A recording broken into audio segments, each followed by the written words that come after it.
Hello everyone, तो आज एक बहुत इंपॉर्टेंट सीरीज स्टार्ट करने वाले हैं फॉर ऑल नीट एस्पिरेंट्स। ये सीरीज बहुत हेल्पफुल होने वाली है आपके एग्जाम के लिए, क्योंकि ये सीरीज है रिवीजन सीरीज फॉर फिजिक्स।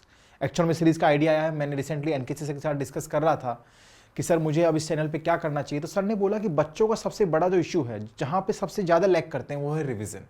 तो तुम कुछ ऐसा प्लान करो, कुछ ऐसा कंटेंट प्लान करो कि बच्चों की ये समस्या दूर हो जाए। तो वहीं से मैंने सोचा कि यार मैं ऐसा करता हूँ, चैप्टर बाय चैप्टर की फॉर्म में रिविजन्स के सेशंस और कॉन्सेप्ट्स, उसमें कुछ कुछ छोटे छोटे एग्जांपल्स की हेल्प से मैं बच्चों को समझाता हूँ।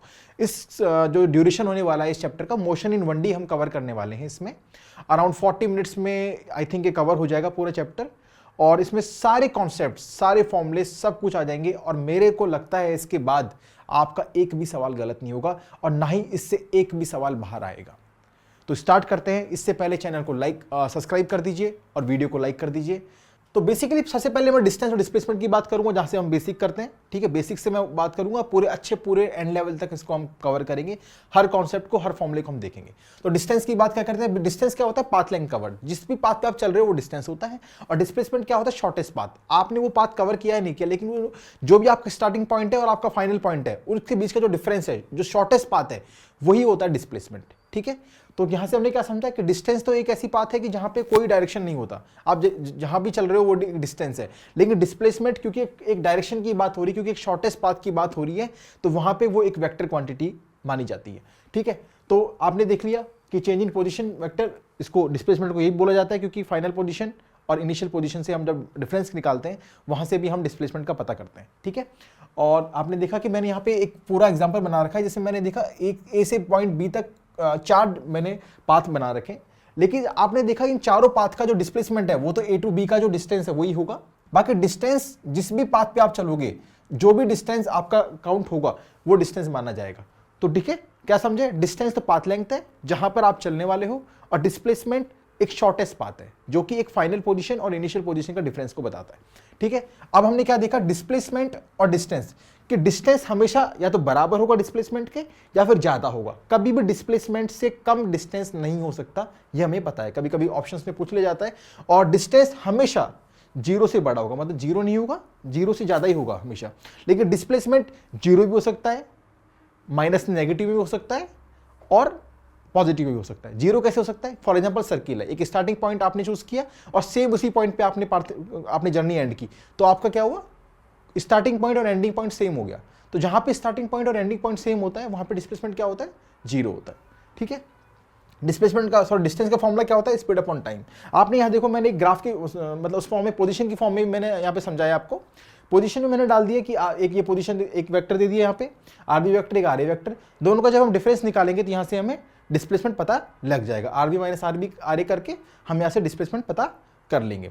मैंने यहाँ पे एक छोटा सा एग्जाम्पल भी रखा है, देखिए यहाँ पे ये वाला। इससे पहले मैं आपको ये समझा दूं कि देखो, ये पूरा कोऑर्डिनेट सिस्टम है अपना। ठीक है, एक्स वाई जेड, मैंने यहाँ पे पूरा तीनों कोऑर्डिनेट लिए। मैंने यहाँ पे एक पॉइंट ले लिया। इस पॉइंट पे अगर हम इसका मैग्नीट्यूड निकालना जानते हैं, और इसलिए मैंने इसको यहाँ पे इसीलिए मैंने लिया है। फॉर एग्जांपल यहाँ पे इसके कोऑर्डिनेट से एक्स वाई जेड, तो इसका जब मैग्नीट्यूड हमें निकालना है, तो इसका मैग्नीट्यूड निकालने का फॉर्मूला होता है √x² + y² + z²। तो अंडर रूट कर दीजिए और तीनों का जो भी कोऑर्डिनेट्स है उसको स्क्वायर कर दीजिए, वहां से आपको मैग्नीट्यूड मिल जाएगा। और पोजीशन वेक्टर देखिए, हम इस तरीके से आई कैप, जे कैप और के कैप की फॉर्म में पोजीशन वेक्टर्स को मेंशन करते हैं।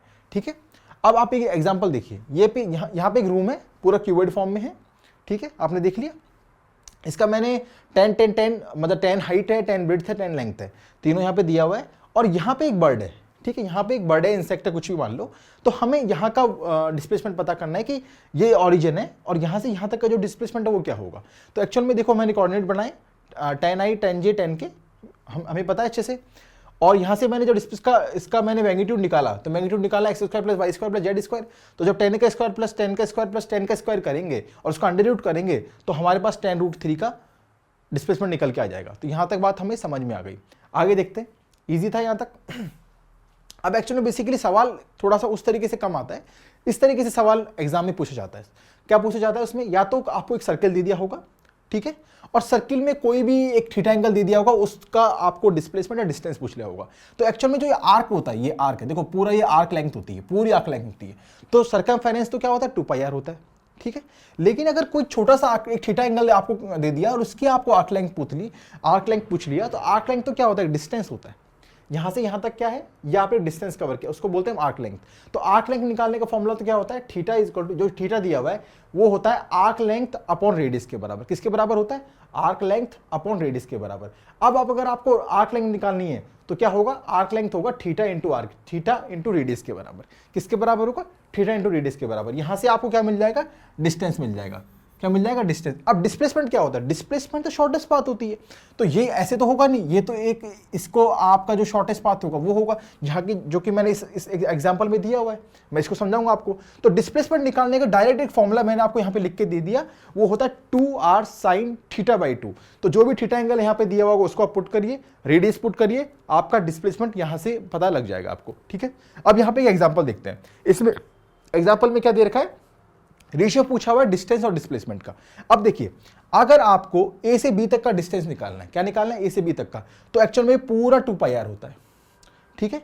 अब ये जर्नी, अब ये इसने 1/4 कवर किया है, इसका सर्किल का 1/4 कवर किया है, तो 2πr/4, तो 2 से 4 कट गया तो πr/2 को तो हो गया, इसका क्या हो गया, डिस्टेंस हो गया। तो πr/2 तो इसका हो गया डिस्टेंस।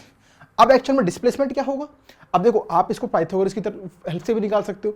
ये इसका आर है, ये इसका आर है, तो ये क्या हो जाएगा, √2r, क्या हो जाएगा, √2r हो जाएगा। तो मैंने इसका रेशियो निकालने के लिए πr/2, तो ये मैंने इसका डिस्टेंस निकाल लिया था, अपॉन में मैंने √2r डाल दिया डिस्प्लेसमेंट का। तो यहां से मुझे π/2√2 का ये मिल गया, ठीक है, इसका हमें रेशियो मिल गया। अगर आप चाहते तो इस वाले थीटा एंगल यहाँ पे क्या है, 90 डिग्री है, तो आप 90 डिग्री पुट करके भी और रेडियस का आर वैल्यू लिख के भी सेम √2r वैल्यू आती है, आप करके देख लेना, ठीक है ना। तो इसकी ये दोनों जो फॉर्मुलेज हैं, डिस्टेंस का और डिस्प्लेसमेंट का, बहुत इंपॉर्टेंट है। आप देखना प्रीवियस ईयर क्वेश्चंस में इस पे सवाल आ चुके हैं, ठीक है, नीट में भी और जेईई में भी। अब आगे देखते हैं। अब एक्चुअली बात आती है स्पीड और वेलोसिटी की। अब स्पीड क्या है, स्पीड तो वही है, जो डिस्टेंस होता है उसी से स्पीड पता लगती है। एक्चुअली स्पीड की कोई डायरेक्शन नहीं होती और वेलोसिटी की डायरेक्शन होती है। तो क्या समझे कि स्पीड तो हम पता करेंगे डिस्टेंस से और वेलोसिटी हम पता करते हैं डिस्प्लेसमेंट से, ठीक है ना। तो जहां पे डायरेक्शन की बात होगी वो तो है वेलोसिटी। तो स्पीड एक स्केलर क्वांटिटी है, वेलोसिटी एक वेक्टर क्वांटिटी है। इनका अगर मैं आपको बात करूं यूनिट तो मीटर पर सेकंड होती है, इसकी भी यूनिट मीटर पर सेकंड होती है। इसका यूनिट डायमेंशन फॉर्मूला LT-1, इसका भी LT-1 होता है। अब एक्चुअल में स्पीड का फॉर्मूला क्या होता है, टोटल डिस्टेंस अपन टोटल टाइम। किसी डिस्टेंस को आपने कवर किया, कितने टाइम में कवर किया, उससे आपकी स्पीड पता लग जाएगी। और डिस्प्लेसमेंट क्या होता है, total displacement upon total time, या फिर change in position upon change in time. क्या बोला मैंने, change in position upon change in time. अब देखिए, अब सवाल कैसे आता है, बात हम क्योंकि हमारे पास यहाँ तो हम थ्योरी तो पढ़ नहीं रहे, थ्योरी तो हमने पूरे सालों बहुत साल पढ़ लिया, ठीक है, पिछले 2-3 साल से हम थ्योरी पढ़ रहे हैं। हमें क्या पढ़ना है, हमें वो पढ़ना है जहाँ से हमारे क्वेश्चन बने। तो क्वेश्चन एक्चुअल में 2 केस से बहुत ज़्यादा बनता है, या तो इंडिविजुअल फॉर्म में बन जाता है या फिर दोनों को सम करके बना देते हैं। आप प्रीवियस ईयर क्वेश्चंस में देख लेना, आपको दिख जाएगा। तो एक केस तो क्या होता है, इक्वल डिस्टेंस इंटरवल का केस होता है। क्या केस होता है, इक्वल डिस्टेंस इंटरवल का, जहां पे जर्नी है वो इक्वल पार्ट में डिवाइड होती है। फॉर एग्जांपल अगर 2 पार्ट में डिवाइड है तो इक्वल डिस्टेंस होगा फ्रॉम, जैसे मैंने यहां बनाया दिया कि ए से सी, लिख देता हूं मैं इसको, तो ए से सी तक का और सी से बी तक का जो डिस्टेंस है वो इक्वल होगा, ठीक है। फॉर एग्जांपल मैंने डिस्टेंस लिख दिया x और x। तो इसको सॉल्व करने का क्या फॉर्मूला है, इसका सीधा फॉर्मूला है वेलोसिटी एवरेज निकालने का। एक्चुअल में वेलोसिटी एवरेज, स्पीड एवरेज पूछ लिया जाता है यहाँ पे, ठीक है।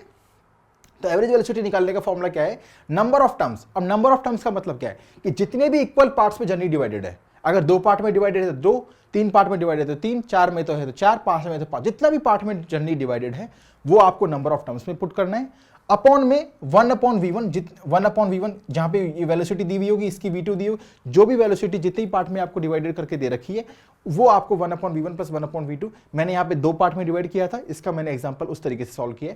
तो आप देखिए, मैंने जब इसको फर्दर सॉल्व किया तो यहाँ से मुझे ये वाला फॉर्मूला ही मिल गया। एक्चुअल में आपको ये याद रखना है, मैं ये याद नहीं करने की नहीं कह रहा हूँ, आपको बस ये याद रखना है, इससे ही आपके सारे सवाल हो जाएंगे। मैंने इसको फर्दर सॉल्व करके बताया कि इसका इस तरीके से हमें आगे सॉल्व किया मैंने, ठीक है। बट आपको ये वाला इंपॉर्टेंट है, नंबर ऑफ टर्म्स लिखो, जितने भी टर्म्स में जर्नी डिवाइडेड है और जितनी भी वेलोसिटीज आपको दे रखी हैं उस तरीके से करो। एक होता है इक्वल टाइम इंटरवल का। अब इक्वल टाइम इंटरवल क्या है कि जहां पे जर्नी है ना वो इक्वल टाइम में डिवाइडेड है, कि आपने ए से सी तक का और सी से बी तक का जो डिस्टेंस इक्वल नहीं है, यहाँ पे टाइम इक्वल है। क्या इक्वल है, यहाँ पे टाइम इक्वल है, कि दोनों का जो आपने कवर किया वो टाइम इक्वल हो गया, ठीक है। तो इसका आप एवरेज वेलोसिटी बताओ, क्या बताओ, इसका एवरेज वेलोसिटी बताओ। तो उसका क्या फॉर्मूला होता है, जो भी जितनी वेलोसिटीज जितनी भी इक्वल टाइम में डिवाइड हो रखा है उसका v1 plus v2 and so on. अगर मैंने इसका 3 भी v3 भी बना देता तो उसका v3 भी लिख देते आप। तो v1 plus v2 upon number of terms, जितने भी टर्म्स में, एक टर्म दो टर्म्स में डिवाइडेड है यहाँ पे तो 2 लिख दिया, अगर 3 में होता तो 3 लिख देता, 4 में होता तो 4 लिख देता। यहाँ से बात समझ आ गई आपको। तो v1, ये तो ईजी है, मतलब v1 plus v2 upon number of terms, तो मतलब v1 प्लस v2 अपॉन 2, ये करके आप डायरेक्ट निकाल सकते हो। कभी कभी आप देखें ना कि दोनों को सम कर देंगे, बता देंगे कि हाफ डिस्टेंस इतने में कवर कर लिया, बाकी का हाफ डिस्टेंस 2 इक्वल टाइम में कवर किया, जिसकी स्पीड आपको दे देंगे और आपसे पूछ लेंगे कि एवरेज वेलोसिटी बता दो। पीवाई कुछ देखना आपको समझ में आ जाएगा। अब कुछ केसेस ये भी होते हैं जहां पे क्या होता है, कोई जर्नी है, ठीक है, उसका कुछ डिस्टेंस मतलब v1 स्पीड से कवर किया गया है और t1 टाइम में, यहाँ पे v2 स्पीड से t2 टाइम में, इस तरीके से पूरा vn तक है। तो मैंने क्या निकाला, टाइम एवरेज स्पीड निकालने का क्या फॉर्मूला होता है स्पीड निकालने का क्या फॉर्मूला होता है, डिस्टेंस अपॉन टाइम। तो देखो अब v1 डिस्टेंस क्या होता है, वेलोसिटी इनटू टाइम या फिर स्पीड इनटू टाइम। तो v1 t1 v2 t2 and so on upon time is t1 t2। तो यहां से हमें क्या मिल जाएगा, क्या मिल जाएगा, हमारी एवरेज स्पीड निकल के आ जाएगी हमारे पास। तो अब देखिए, अब हमें डिस्टेंस एवरेज स्पीड पता करनी है। अब देखो, एक केस तो टाइम एवरेज स्पीड का बता दिया, अब डिस्टेंस एवरेज, इसमें क्या होता है कि जो जर्नी है वो d1 distance, d2 distance, d3, तो उसमें डिफरेंट वेलोसिटीज बता दी जाती है कि यहाँ पे v1 स्पीड थी, यहाँ पे v2 थी, यहाँ पे v3 थी एंड सो ऑन, vn तक की मैंने लिख दी यहाँ पे। तो इसका हमें एवरेज स्पीड कैसे पता करना है, इसका एक्चुअल में देखो एवरेज स्पीड का फॉर्मूला वही होता है, डिस्टेंस अपॉन टाइम। तो डिस्टेंस क्या है, d1 plus d2 and d3, जितना भी डिस्टेंस यहाँ पे सो ऑन उसको आप लिख दीजिए ऊपर, और टाइम निकालने का क्या फॉर्मूला है, डिस्टेंस अपॉन स्पीड। तो इसको यहाँ से यहाँ तक का टाइम क्या था, d1 v1, यहाँ से d2 v2, तो इसी तरीके से करके आप डिस्टेंस एवरेज स्पीड में निकाल सकते हो। बट मोस्टली सवाल यहाँ से आते हैं, यहाँ से कम देखने को मिलते हैं, बट मैंने आपको तीनों चारों केस समझा दिए हैं, ठीक है। यहाँ तक कोई दिक्कत नहीं है। अब देखिए एस्केलेशन की बात हो रही है। एस्केलेशन होता है rate of change of velocity. अब एस्केलेशन मतलब rate of change of velocity, मतलब भाई वेलोसिटी में चेंज, क्या मतलब हो रहा है यहाँ पे, वेलोसिटी में चेंज मतलब change in velocity upon change in time, change in velocity upon change in time. अब वेलोसिटी में चेंज मतलब क्या हो रहा है कि v final minus v initial, कि final velocity minus initial velocity upon change in time, उससे हमें पता लग जाएगा एक्सेलरेशन। अब देखिए एक्चुअल में क्या होता है, अगर वेलोसिटी का और एक्सेलरेशन का डायरेक्शन सेम है, वेलोसिटी का और एक्सेलरेशन का डायरेक्शन सेम है, तो स्पीड इंक्रीज होगी, क्या होगी, स्पीड इंक्रीज होगी, वेलोसिटी बढ़ेगी, और इसको एक्सेलरेटेड बॉडी बोलेंगे। क्या बोलेंगे, एक्सेलरेटेड बॉडी बोलेंगे। और अगर वेलोसिटी की डायरेक्शन ये है और एक्सेलरेशन की डायरेक्ट अपोजिट है, दोनों की डायरेक्शन अपोजिट, एक इधर गाड़ी तो इधर भागने को हो रही है, एक्सेलरेशन पीछे लगने को हो रहा है, मतलब ब्रेक लग रहा है, मतलब क्या कह रहे हैं, इसको बोलते हैं ब्रेक लगना, मतलब डी एक्सेलरेशन हो रही है, तो गाड़ी की स्पीड कम हो रही है, एक टाइम पे आके रुक जाएगी, और अगर फिर भी लगता रहा तो बैक जाएगी, ठीक है ना। तो ये बात हमें यहाँ से समझ जाएगी। अब एक्चुअल में आप एक बात तो समझो, कभी कभी इसमें डायरेक्ट फॉर्मूले में, डायरेक्ट एक लैंग्वेज में पूछ लिया जाता है कि अगर एक्सेलरेशन और वेलोसिटी, एक्सेलरेशन और वेलोसिटी अगर परपेंडिकुलर है, ठीक है, क्या है, परपेंडिकुलर है, तो पाथ क्या बनेगा, सर्कुलर बनेगा। क्या बनेगा, पाथ, सर्कुलर पाथ बनेगा, ठीक है ना। अब देखिए बात क्या आती है, अब एक्चुअल में हमें डायरेक्शन की बात होती है। फॉर एग्जांपल देखो, हमें पता है कि एक पैरेललोग्राम लॉ हमने पढ़ा था, उसमें क्या होता था कि एक वी फाइनल का एक कंपोनेंट है, वी इनिशियल का कंपोनेंट हमने बना दिया, तो हम इस तरीके से बोले कि भैया ये डायरेक्शन होगी एक्सेलरेशन के, ये डायरेक्शन नहीं होगी। तो मैंने क्या लिखा हुआ है, direction of average acceleration is the direction of the change in velocity vector. Velocity vector में जो चेंज है ना, वो जो डायरेक्शन है, फॉर एग्जांपल ये वी फाइनल का है, ये वी इनिशियल का है, तो ये जो चेंज है ना, ये change v final minus v initial, जो यहाँ से हम पता करेंगे वेक्टर को जो सॉल्व करके, ये जो डायरेक्शन है ना, ये एक्सेलरेशन का डायरेक्शन होता है। ये नहीं होगा, ये होगा, क्या होगा, चेंज वाला जो डायरेक्शन है ना, वो एक्सेलरेशन का डायरेक्शन होगा। और अच्छा वी फाइनल ये निकालने के लिए क्या होता है, वही मैग्नीट्यूड का फॉर्मूला रख दो। अब देखिए इक्वेशन ऑफ मोशन आ गई हमारे सामने। अब आप ये देखिए, हमारे पास पांच चीजें होती है, v मतलब final velocity, initial velocity, distance और डिस्प्लेसमेंट, एक्सेलरेशन और टाइम। इन 5 चीजों के ऊपर ही ये इक्वेशंस बनी हुई है। इन पांचों चीजों को पता करने के लिए ये 3 इक्वेशन बनाई है, ठीक है। फर्स्ट इक्वेशन है v is equal to u plus a t, second है s is equal to u t plus half a t square, तीसरी है v square is equal to u square minus 2as। जिस भी चीज की हमें requirement हो, क्वेश्चन में हमसे पूछा गया हो, और जिस इक्वेशन में वो चीज़ सबसे ज़्यादा मैक्सिमम पॉसिबल हो। फॉर एग्जांपल अगर हमसे पूछा गया है कि हमें एस फाइंड आउट मतलब डिस्प्लेसमेंट फाइंड आउट करना है और हमें इनिशियल वेलोसिटी दे रखा है, फाइनल दे रखा है और एक्सेलरेशन दे रखा है, तो हमारे लिए इससे बेस्ट इक्वेशन कुछ नहीं हो सकती। अगर हमसे डिस्प्लेसमेंट पूछ लिया गया लेकिन हमारे पास सिर्फ इनिशियल वेलोसिटी दे रखा है और उसने एक्सेलरेशन दे रखा है और टाइम दे रखा है, तो हमारे पास ये सेकंड इक्वेशन बेस्ट बनती है। तो आप ये समझिए जहां पर आपको जैसी रिक्वायरमेंट हो उसके अकॉर्डिंग आप इन तीनों इक्वेशन का यूज करो। जो बच्चा इन तीनों इक्वेशन को यूज करना सीख जाता है वो मतलब उसका अच्छा खासा ये जो मोशन वाला चैप्टर है वो अच्छा खासा कवर हो जाता है, क्योंकि बच्चे यहीं पे सबसे ज़्यादा दिक्कत करते हैं। बहुत से बच्चे समझ ही नहीं पाते कि इक्वेशंस को कैसे पुट ऑन करना है। तो आप समझ जाइए, मैंने लिख दिया 5 चीज़ें यहाँ पर, इनको जहाँ पे जैसी रिक्वायरमेंट हो आप उसके अकॉर्डिंग यहाँ पे रखिए। एक फॉर्मूला मैंने वी मिड का और लिख दिया, मतलब मिड पॉइंट पे वेलोसिटी क्या होगी। तो एक्चुअल में फॉर एग्जांपल ए से बी तक की एक जर्नी है, मिड पॉइंट है सी, जर्नी इक्वल, अब जर्नी जो है मिड पॉइंट मतलब ये भी डिस्टेंस बराबर होगा, ये भी डिस्टेंस बराबर होगा, दोनों डिस्टेंस इक्वल पार्ट में डिवाइड है, मतलब कि मिड पॉइंट की बात कर रहे हैं ना। तो उसका वेलोसिटी फाइंड आउट करने के लिए, उस mid point velocity find out करने के लिए इनिशियल का स्क्वायर मतलब इनिशियल वेलोसिटी का स्क्वायर प्लस फाइनल वेलोसिटी का स्क्वायर अपॉन में 2 कर दो, अंडर रूट कर दो, वहां से आपको वेलोसिटी एट मिड पॉइंट का पता लग जाएगा। एक फॉर्मूला है एवरेज वेलोसिटी का जो कि हम जानते हैं, final velocity plus initial velocity upon 2 कर दो, वहाँ से आपको वेलोसिटी एवरेज निकल जाएगा। और आपसे कभी कभी डिस्प्लेसमेंट पूछा जाता है, तो अब डिस्प्लेसमेंट इस क्या होता है, वेलोसिटी डिस्प्लेसमेंट क्या होता है, वेलोसिटी इंटू टाइम, तो वेलोसिटी का एवरेज कर दो इंटू टाइम कर दो, यहाँ से आपको डिस्प्लेसमेंट पता लग जाएगा। तो ये काफ़ी ये फॉर्मुलेज हैं, इनको अच्छे से आप दिमाग में फिट रखिए, ठीक है।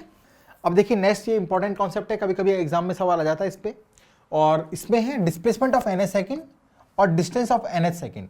एक्चुअल में दोनों में डिफरेंस क्या है। डिस्प्लेसमेंट ऑफ एन सेकेंड का मतलब है कि ये सिर्फ हमें 1 सेकंड का डिस्टेंस बता रहा है, या फिर 1 सेकंड में कितना डिस्प्लेस हुई बॉडी वो बता रहा है, और डिस्टेंस वो बता रहा है टोटल डिस्टेंस, जितना भी स्टार्टिंग पॉइंट से लेके फॉर एग्जांपल अगर आपने 2 सेकंड की बात किया, 4 सेकंड की बात की, उस टाइम तक बॉडी ने कितना डिस्टेंस कवर किया, वो ये फॉर्मूला हमें बताता है। तो वो तो हमारा सेकंड इक्वेशन जो सिंपल वाली इक्वेशन है, हमारी सेकंड इक्वेशन, उससे हमें पता लग जाएगा, जिसमें आप टाइम की वैल्यू रख दीजिए, जिस भी टाइम तक आपको डिस्टेंस पता करना है वो यहाँ से मिल जाएगा। और ये वाला जो फॉर्मूला है वो डिफरेंट है, वो है SNF is equal to U plus A by 2 2n-1। A is acceleration, U मतलब इनिशियल वेलोसिटी, और 2 और n मतलब है सेकंड्स की बात हो रही है, यहाँ पे टाइम की बात हो रही है, ठीक है। फॉर एग्जांपल मैंने यहाँ पे एग्जांपल लिया, मैंने एक बॉल को ऊपर से ड्रॉप किया, फ्री फॉल किया मैंने, जिसमें इनिशियल वेलोसिटी मैंने 0 रखी, तो 0 रखी तो मैंने U यहाँ पे 0 हो गया, तो मैंने A बाई 2, A यहाँ पे क्यों ऊपर से बॉल गिराई है तो ग्रेविटी लग रही है, 10 बाई 2 2 इंटू 1 माइनस 1, तो यहाँ पे क्या हुआ 2 इंटू 1 2 हो गया, माइनस 1 किया, 10 बाई 2 5 हुआ, तो ये हो गया 5 मीटर, मतलब 1 सेकंड में बॉडी ने 5 मीटर डिस्प्लेस किया। अब दूसरी सेकंड में, 2 सेकंड में नहीं, सेकंड सेकंड में दूसरी सेकंड में कितना डिस्टेंस कवर किया या फिर कितनी बॉडी डिस्प्लेस हुई, तो उसका फॉर्मूला है वही सेम है, 10 बाई 2 2, अब 1 की जगह टाइम n की जगह रख दो 2 माइनस 1, तो यहाँ 2 2 जो 4 माइनस 1 कितना हुआ 3, और 10 बाई 2 मतलब 5 इंटू 3 कितना हो गया 15 मीटर। अगर वैसे ही हम 3 सेकंड में करेंगे तो यहाँ से आ जाएगा आपको बाई 5 इंटू 2 इंटू एंड 3 हो गया माइनस 1, तो 3 2 6 माइनस 5, तो वो 25, ऐसे 4 सेकंड में 35 मीटर हो गया। तो एक्चुअल में 1 सेकंड में 5 मीटर चली, सेकंड सेकंड में 15 मीटर चली, थर्ड सेकंड में 25 मीटर चली, यहां से यहां तक का 25 नहीं बता रहा है, सिर्फ तीसरी सेकंड में 25 मीटर चली, चौथी सेकंड में 35 मीटर चली। ये फॉर्मूले का मतलब हुआ ये वाला SNF का। लेकिन अब जो ये वाला फॉर्मूला है डिस्टेंस ऑफ एन सेकंड, ये क्या होता है, ये टोटल जर्नी का टाइम, टोटल जर्नी का डिस्टेंस बताता है। कैसे बताता है, मैंने इसको यूज किया, अब आप इसे पुट करो, u की जगह आप रख दो UTN, तो 0 हो गया भाई, फर्स्ट भाई u इनिशियल वेलोसिटी 0 है, तो हाफ 1 बदल वही 10, और 4 सेकंड में पता कर रहा हूं मैं, तो 4 का स्क्वायर कितना हो गया 16, तो 16 5 जा कितना हुआ 80। ये फॉर्मूला जो सेकंड इक्वेशन आपको पता है ना अच्छे से, वो वाली रखी। अब आप देखो 80 मीटर, आप यहां देखो 5 प्लस 15 कितना हुआ 20, 20 प्लस 20 45 प्लस 35 कितना हुआ 80 मीटर।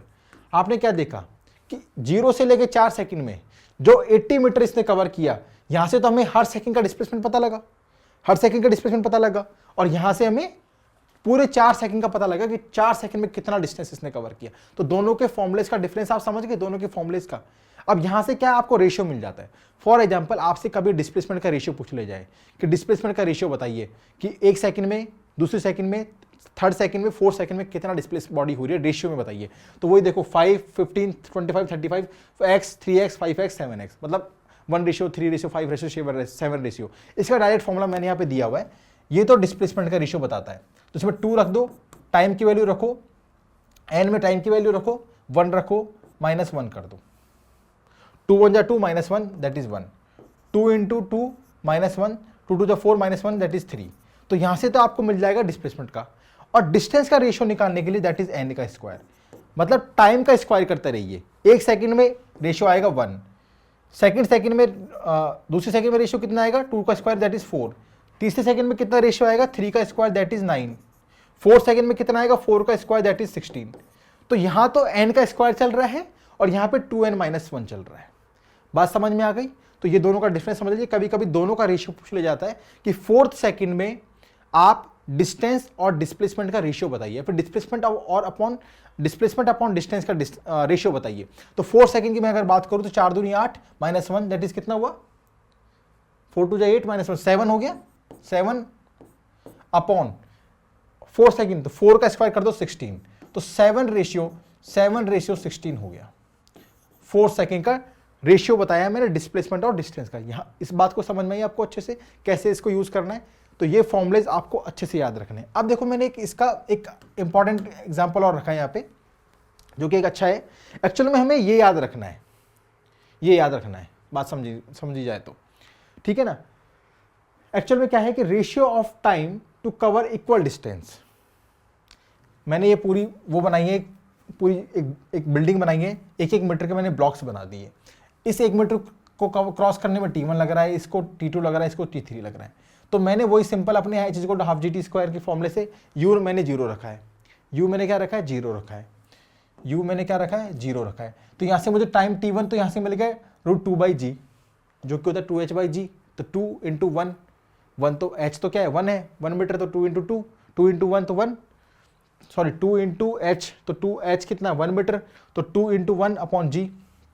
तो यहाँ से T1 तो हमें मिल गया √2/g, और T2 अब हमें पता करना है, जैसे T2 को पता करना है। तो h कितना हो गया 1 मीटर और 1 मीटर 2 मीटर, क्योंकि मैं डिस्टेंस की बात कर रहा हूँ। तो डिस्टेंस यहाँ से यहाँ तक का कितना हो गया 2 मीटर हो गया, तो 2 रख दिया इंटू 1/2 g। T1 इसको T1 टाइम लगा था, इसको यहाँ से यहाँ तक क्रॉस करने में, और यहाँ से यहाँ तक क्रॉस करने में T2 टाइम लगा।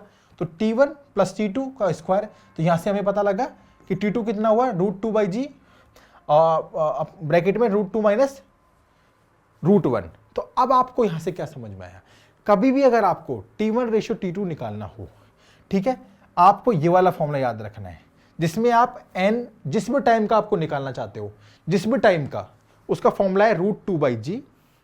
तो √2/g तो कॉमन सब में रहेगा, बाकी का √n-1। इसके हेल्प से आपको जिस भी सेकंड का डिस्टेंस या डिस्टेंस का आपको ratio of time to cover equal distance का जो अगर आपको रेशियो निकालना है, तो ये वाला फॉर्मूला बहुत ही इंपॉर्टेंट रहने वाला है। इसमें देखिए, अब अगर आपको 1 सेकंड में और 2 सेकंड का, 1 सेकंड का 2 सेकंड का डिस्टेंस का रेशियो निकालना हो तो कैसे निकलेगा।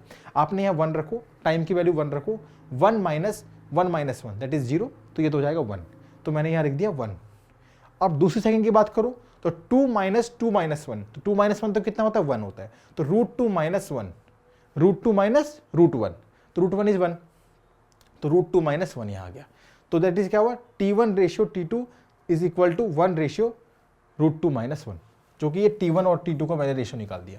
अगर आपको थर्ड सेकंड का निकालना है तो आप 3 सेकंड पुट करके √3 माइनस 1 करके निकाल दो, तो आप हर सेकंड का रेशियो निकाल सकते हो T1 और T2 का, जिस भी सेकंड का आपको निकालना हो डिस्टेंस का, इस एग्जांपल की हेल्प से।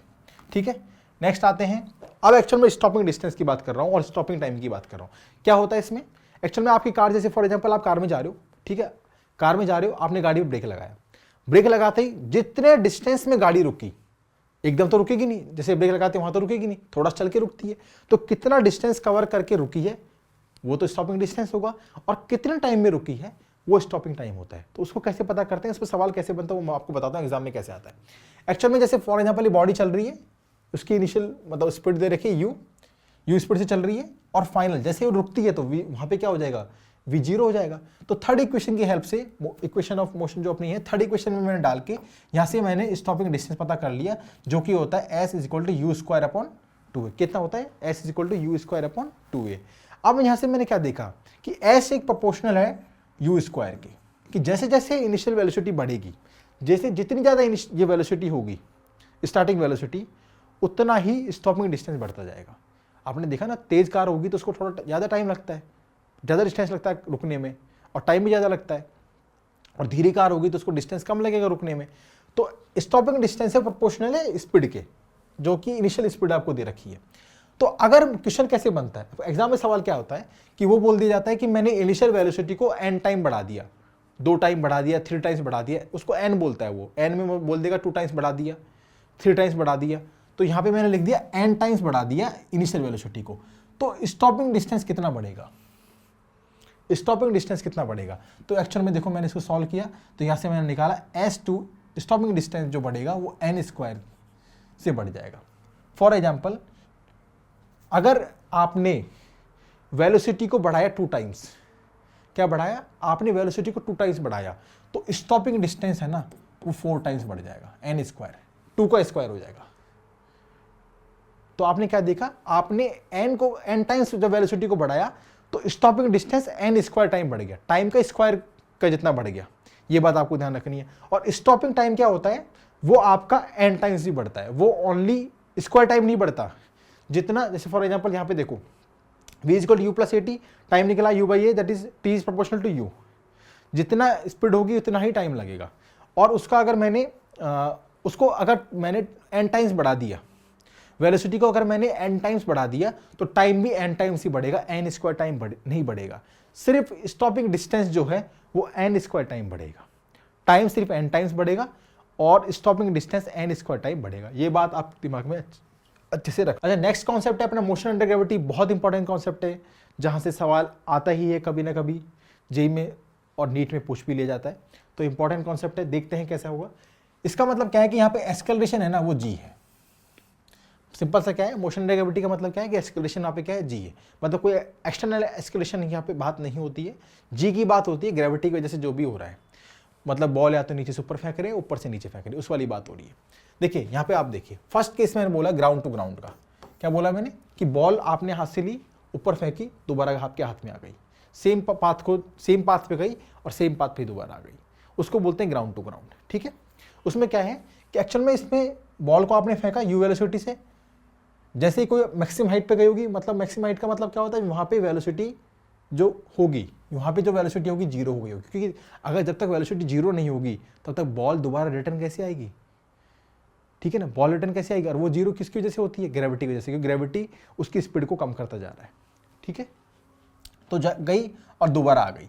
तो एक्चुअल में रेप्लिका होती है, जर्नी, जाने का और आने का जो जर्नी है वो रेप्लिका है, सेम है। जितना समय जाने में लगा उतना ही समय आने में लगता है मोशन अंडर ग्रेविटी में। इसमें कोई एक्सटर्नल एक्सेलरेशन की बात नहीं हो रही है, आप इस बात को ध्यान रखना। ठीक है, तो इसका मतलब क्या है कि टाइम ऑफ एक्शन क्या होगा कि देखो u लगा तो टाइम ऑफ एक्शन तो होगा, जाने का समय u बाई जी होगा। ठीक है, क्या होगा? u बाई जी। और आने का समय भी क्या होगा? u बाई जी। और जाने और आने का समय दोनों का होगा 2u बाई जी, जिसको हम टाइम ऑफ फ्लाइट भी बोलते हैं। कि हवा में मैंने हाथ से मारी, हाथ से बॉल फेंकी और दोबारा हाथ तक आने का जो टाइम होगा, जिसको टाइम ऑफ फ्लाइट ही बोला जाता है, वो होगा 2u बाई जी के बराबर। ठीक है, अब एक्चुअल में इस पॉइंट की किस हाइट तक गई है बॉल मैंने जब बॉल को एक वेलोसिटी मतलब ऐसे फेंका मैंने, तो किस हाइट तक बॉल गई है उसको पता करने के लिए क्या होता है? एच मैक्स, इसको बोलते हैं हम मैक्सिमम हाइट क्या अचीव की है उसने, उसका निकालने का फॉर्मूला है यू स्क्वायर बाई 2g। जिस वेलोसिटी से आपने फेंका उसको स्क्वायर कर दो अपॉन 2 इंटू जी कर दो, वहां से आपको मैक्सिमम हाइट मिल जाएगी। आसान है, कोई टफ वाली बात नहीं है। जाने की वेलोसिटी और आने की वेलोसिटी, इस पॉइंट पे दोनों की वेलोसिटी सेम होगी, जो कि हम √2gs से भी निकाल सकते हैं। आगे मैं आपको समझाऊंगा इसके बारे में भी, तो कोई दिक्कत वाली बात नहीं है। और आपने यहाँ पे क्या समझा कि बॉडी जो है ना, हर पॉइंट को 2 बार जाने में, भाई जो बॉल जिस जर्नी पे गई है उसी से 2 बार आ रही है ना, तो हर पॉइंट पे 2 बार आ रही है वो, जाते वक्त और एक बार आते वक्त। तो बॉडी पास सेम पॉइंट ट्वाइस। यहाँ से मैंने ये बात आपको समझा दी। मैंने बात इसलिए लिखी हुई है क्योंकि एक तो मैं खुद अगर लिख के मैं आपको समझाता तो टाइम ज़्यादा लगता, और बहुत बार जब पढ़ाते हैं तो कुछ चीज़ें मान लो आप भूल जाते हो। तो मैंने ऑलरेडी बहुत अच्छे से प्रिपेयर करके अच्छे से तैयार किया है कि कोई भी पॉइंट मिस नहीं होना चाहिए आपके लिए एग्जाम में, जिससे आपको कि एक ट्रबल क्रिएट हो, जिससे आपको डाउट क्रिएट हो। अब मैंने केस 2 बनाया। केस 2 में क्या है, body just drop. For example body को ड्रॉप, जस्ट ड्रॉप का मतलब क्या है कि फ्री फॉल किया जा रहा है। क्या है, फ्री फॉल है। यहाँ पे कोई एक्सटर्नल वेलोसिटी नहीं दी जा रही है, फ्री फॉल है, जैसे बस छोड़ दिया। जस्ट ड्रॉप मतलब फ्री फॉल है। इनिशियल वेलोसिटी यहाँ पे क्या है, 0 है। तो यहाँ से बॉल को ड्रॉप किया। अगर इस जैसे इस बॉल को जो ड्रॉप किया उसको ग्राउंड तक आने का जो टाइम लगेगा, उसको निकालने के लिए, जो टाइम निकालने के लिए वो फॉर्मूला होता है √2h/g। क्या होता है, √2h/g। और ग्राउंड की वेलोसिटी पता करने के लिए, जब बॉल ग्राउंड पे गिरी उस समय क्या वेलोसिटी होगी, वो फॉर्मूला, उसको पता करने के लिए उसका फॉर्मूला होता है √2gh। क्या फॉर्मूला होता है, √2gh। ये सब अपने इक्वेशन ऑफ मोशन से पता किए हुए हैं, इसलिए इतना ज़्यादा डरने की बात नहीं है कि ये कौन कौन से फॉर्मूले हैं, ठीक है। और ये जो हाइट है भाई, कभी कभी क्या होता है कि आपको ये हाइट ही पता करनी पड़ती है। तो हाइट पता करने के लिए क्या फॉर्मूला होता है, ½ g × t का स्क्वायर, ठीक है।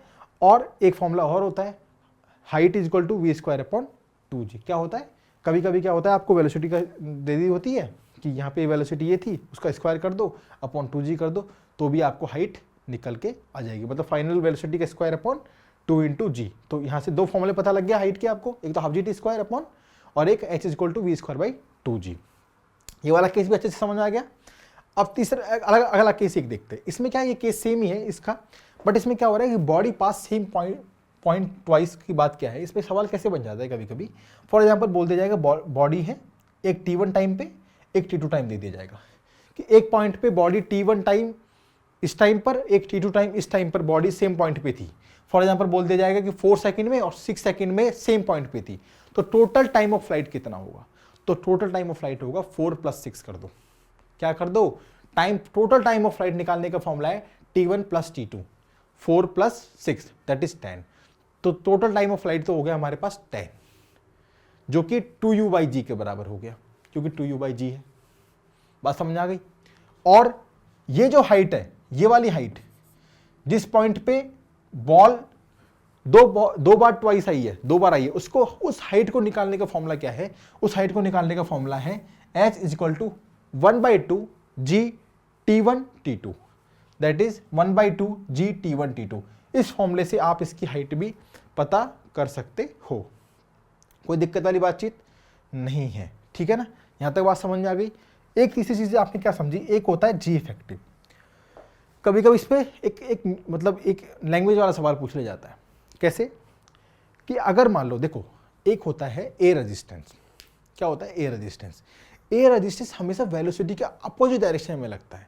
फॉर एग्जांपल आप इस तरफ जा रहे हो, आप अगर इस तरफ जा रहे हो तो ए रेजिस्टेंस ऐसे लगेगा, वेलोसिटी का अपोजिट। आप इस तरफ जा रहे हो तो ए रेजिस्टेंस ऐसे लगेगा, आप ऐसे जा रहे हो तो ए रेजिस्टेंस ऐसे लगेगा। तो यहाँ देखिए, अगर बॉल ऊपर की तरफ जा रही है, बॉल की ऊपर की तरफ जा रही है, मतलब बॉल की वेलोसिटी तो ऊपर की तरफ है, तो ए रेजिस्टेंस लगेगा नीचे की तरफ। तो नीचे की तरफ ऑलरेडी जी लगा हुआ है और ए रेजिस्टेंस भी नीचे लग रहा है, तो ये तो हो जाएगा g + a। भाई ए रेजिस्टेंस भी नीचे की तरफ लग रहा है और ग्रेविटी भी नीचे की तरफ लग रही है, तो दोनों सम हो जाएगी। लेकिन जब बॉल दोबारा रिटर्न हो रही है, जब बॉल दोबारा आ रही है, तो वेलोसिटी तो है नीचे की तरफ, ग्रेविटी भी नीचे की तरफ, तो ए रेजिस्टेंस कैसे लगता है, ए रेजिस्टेंस लगता है वेलोसिटी का अपोजिट। तो वेलोसिटी नीचे तो ए रेजिस्टेंस ऊपर, तो ये हो जाएगा g - a के बराबर। तो एक्चुअल में इसमें सवाल क्या पूछा जाता है, वो सवाल ये है कि टाइम ऑफ एक्सेंट वो कम होगा, मतलब जाने का समय कम होगा आने के समय से। ये बात इसमें, अगर ए रेजिस्टेंस लग गया तो ए रेजिस्टेंस यहाँ पे एप्लीकेबल होना चाहिए, तब जाके टाइम ऑफ जाने का समय आने के समय से कम होगा। ये बात हमें ध्यान रखनी है। तो यहीं से मैंने एस्केलेशन वेलोसिटी, जैसे जितना एस्केलेशन बढ़ेगा उतनी ही वेलोसिटी बढ़ती है, हमें पता है। जैसे जैसे एस्केलेशन बढ़ेगा वेलोसिटी को बढ़ाता है और टाइम को कम करता है। भाई आपको किसी जगह पहुंचना है और आपने स्पीड तेज कर ली तो आपका टाइम कम लगेगा, ज़्यादा लगेगा, टाइम कम लगेगा। और आपने स्पीड को कम कर लिया तो टाइम ज़्यादा लगेगा। सिंपल सी बात है। जैसे जैसे एस्केलेशन बढ़ेगा वेलोसिटी बढ़ेगी, टाइम कम होता जाएगा। यहाँ से हमें ये बात समझ में आ गई। नेक्स्ट देखते हैं। नेक्स्ट ये है बॉडी हाइट टू ग्राउंड वाला केस है कि बॉडी को हाथ से लिया, ऊपर फेंका, फिर किसी पॉइंट से वो दोबारा नीचे आ रही है। मतलब मैंने डायरेक्ट नीचे नहीं फेंका उसको, मैंने थोड़ा सा पहले ऊपर हाथ से फेंका, वो कुछ हाइट पे गया और फिर नीचे आई है, ये वाला केस। अब एक्चुअल में क्या होता है, देखो मैंने यहाँ पे आपने देखो गौर करके देखो, मैंने माइनस का साइन लगा रखा है। फॉर एग्जांपल ये हाइट की बात कर रहा हूँ मैं, इसे मैंने माइनस का साइन क्यों लगा रखा है?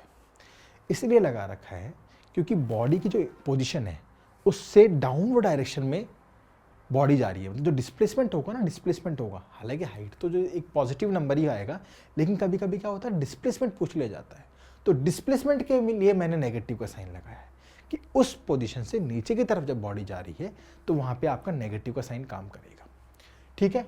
तो एक्चुअल में यहाँ पे क्या है, अब देखो मैंने इसको क्या हुआ कि 2-3 केस में मैंने इसको अच्छे से डिवाइड कर रखा है।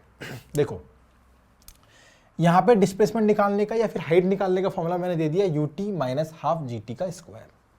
यहाँ तक बात कोई दिक्कत नहीं होनी चाहिए। अब आप देखो, अब एक्चुअल में देखो मैंने एक टाइम टोटल का एक चीज़ लिखा हुआ है, इसको मैं एक एग्जाम्पल से समझा देता हूँ आपको। तो 1 मिनट रुक जाओ, एग्जाम्पल से समझा देता हूँ। और इस पॉइंट पे वेलोसिटी पूछ ली है, अगर इस पॉइंट पे वेलोसिटी पूछी तो फॉर्मूला क्या होगा, वो फॉर्मूला होगा u स्क्वायर प्लस 2g इसके बराबर। ये बात आपको ध्यान में रखनी है। देखिए अब एक्चुअल में क्या हो रहा है कि बॉडी को आपने बॉल को ऊपर फेंका, फिर बॉल यहाँ पे रुकी, यहाँ पे v0 हो गया होगा इसका, फिर बॉल दोबारा नीचे आई, यहाँ पे आई होगी, और फिर यहाँ से यहाँ तक आई।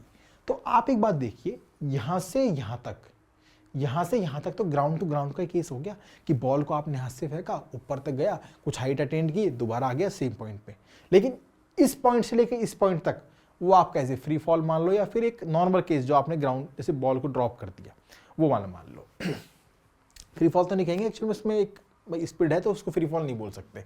तो देखो अब यह मैंने लिखा टाइम टोटल कि बॉल को आपने हाथ से पकड़ के ऊपर तक फेंका और दोबारा नीचे तक आई, इसमें टाइम कितना लगा, तो उसको पता करने के लिए क्या फॉर्मूला है, तो क्या एग्जांपल है, तो ये मैंने u/g plus 2h max upon g। अच्छा, एक मैक्सिमम हाइट का और केस होता है, एक तो ये हाइट है, एक मैक्सिमम हाइट भी तो कुछ होती है, मैक्सिमम हाइट भी तो कोई चीज होती है। मैक्सिमम हाइट कैसे निकालेंगे वो देखो आप, मैक्सिमम हाइट कैसे निकालेंगे वो देखो आप। देखिए एक एग्जांपल मैंने दे दिया, जैसे बॉल की मैंने स्पीड दे दी 20 मीटर पर सेकंड, इस पूरी टावर की मैंने हाइट दे दी 40 मीटर। क्या दे दी? 40 मीटर। अब हमें ये एक तो एच मैक्स निकालना है पहले, तो फिर मुझे टोटल टाइम पता करना है कि बॉल को ऊपर जाके नीचे आने में कितना टाइम लगा। तो एच मैक्स निकालने का तो वही फॉर्मूला है अपना u square upon 2g plus का 40। भाई ये 40 तो ऐड हो ही जाएगा, और यहाँ से यहाँ तक जाने का वही मैंने क्या बोला था, ग्राउंड टू ग्राउंड वाला केस एप्लीका हो जाएगा यहाँ पर। तो u स्क्वायर बाई 2g, तो u 20 का स्क्वायर अपॉन 2g करोगे प्लस 40 करोगे तो यहाँ से निकल के आ जाएगा 60 मीटर। तो हाइट एच मैक्स कितना हो गया? 60 मीटर। अब यहाँ से आपको टोटल टाइम भी आसानी से मिल जाएगा। अब टोटल टाइम निकालने का क्या फॉर्मूला है, पहले तो यहाँ से यहाँ तक जाने का टाइम वो होता है u/g। भाई मैंने बोला जाने का टाइम भी u/g, आने का टाइम भी u/g, मैंने ये बोला था ना। तो पहले तो यहाँ से यहाँ तक का जाने का टाइम पता करो, वो था u/g जो कि हो गया 20/10 प्लस अब वहाँ से यहाँ डायरेक्ट आने का टाइम वो 2h मैक्स। तो मैंने बोला था ना टाइम 2h/g, क्या बोला था? 2h/g। तो 2 अब 40 नहीं लिखना, h मैक्स लिखना है, वो 60 के बराबर है। तो 2 × 60/10, जब इसको मैं सॉल्व करूंगा 2 + √12, तो अब √12 की कुछ वैल्यू 3 पॉइंट कुछ होती है, तो 5.46 यहाँ से अपना आंसर आ गया सेकंड में। तो ये तो टोटल टाइम हो गया। एच मैक्स भी निकालना मैंने आपको सिखा दिया, तो ये बात यहाँ समझ आ गई। अब एक्चुअल में एक केस और होता है कॉलिजन इन मिड एयर का, इस पर कभी कभी सवाल पूछ लिया जाता है कि क्या होता है इसका मतलब कि एक बॉल ऊपर से फेंकी किसी ने और एक बॉल नीचे से फेंकी, ठीक है, एक बॉल ऊपर से एक बॉल नीचे से, तो इन दोनों का जो बीच में जो टकराव होगा, बीच में जहाँ टकराएंगी वो टाइम कैसे निकालना है, टाइम ऑफ कॉलिजन कैसे पता करेंगे, उसका फॉर्मूला होता है जो भी डिस्टेंस है दोनों के बीच में, जो भी डिस्टेंस है अपॉन दोनों की वेलोसिटी का सम कर दो। इसको जिस वेलोसिटी से छोड़ा, इसको जिस वेलोसिटी से आपने फेंका, दोनों को ऐड ऑन कर दो, वहां से आपको टाइम ऑफ कॉलिजन निकल के जाएगा। h मतलब मैंने इसकी हाइट लिख दी है, अपॉन u1 + u2 कर दो, इससे आपको टाइम ऑफ कॉलिजन निकल के आ जाएगा बहुत आसानी से, ठीक है। एक इंपॉर्टेंट केस और ये हो रहा है, इसमें क्या होता है, कभी कभी डायरेक्ट इस फॉर्मेट में पूछ लिया जाता है जेईई में, नीट में, कभी कभी इसका एक वैल्यू पुट करके पूछ लिया जाता है। इसमें क्या केस है कि इसमें 3 बॉल है, क्या बॉल है? 3 बॉल है आपके पास, 3 बॉल है, 1 2 3।